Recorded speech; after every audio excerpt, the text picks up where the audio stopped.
اسلام کے آنے سے پہلے عورتوں کا بڑا برا حال تھا۔ لوگ ان کے ساتھ جانوروں جیسا سلوک کرتے تھے۔ انہیں اس بات کی اجازت نہیں تھی کہ اگر ان کا شوہر انتقال کر جاتا تو وہ دوسرا نکاح کر لیں۔ بعض ممالک میں انہیں اپنی جائیداد سمجھ کر بیچ دیا جاتا تھا۔ بعض ممالک میں، خود ہمارے ہندوستان میں، یہ رسم رائج تھی کہ اگر کسی عورت کا آدمی مر جاتا تو اس عورت کو اس آدمی کی لاش کے ساتھ زندہ جلا دیا جاتا تھا۔ یہ اسلام ہی ہے جس نے عورتوں کو عزت بخشی۔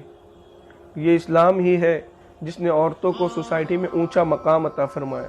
ہمارے پیارے رسول صلی اللہ تعالیٰ علیہ وسلم نے 25 سال کی عمر میں جس عورت سے اپنا نکاح فرمایا تھا وہ 40 سال کی بیوہ عورت ہی تو تھی۔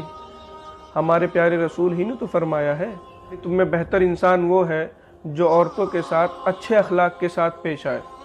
آج کچھ روشن خیال لوگ یہ کہتے ہیں کہ اسلام جو ہے عورتوں کو قید میں ڈال رہا ہے، اسلام نے عورتوں کی آزادی چھین لی ہے، اس نے بلا ضرورت عورتوں پر پردے کی پابندی لگا دی ہے۔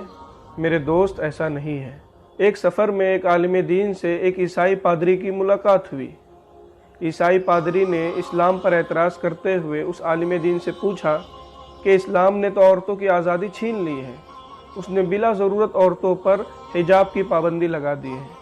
اس عالم دین نے اس عیسائی پادری سے پوچھا، آپ کے چرچ میں بھی تو نن پائی جاتی ہیں، وہ بھی تو باحجاب ہوتی ہیں، آپ انہیں اتنے پردے میں کیوں رکھتے ہیں؟ عیسائی پادری کہتا ہے کہ نن معمولی عورتیں نہیں ہوتی، وہ بادشاہ کی بیٹیوں جیسی ہوتی ہیں، وہ شہزادی ہوتی ہیں، اس وجہ سے ہم انہیں پردے میں رکھتے ہیں۔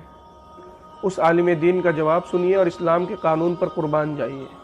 وہ عالم دین فرماتے ہیں کہ اسلام نے صرف مخصوص عورتوں کو نہیں بلکہ ساری عورتوں کو حجاب کا حکم دے کے انہیں شہزادی بنا دیا ہے۔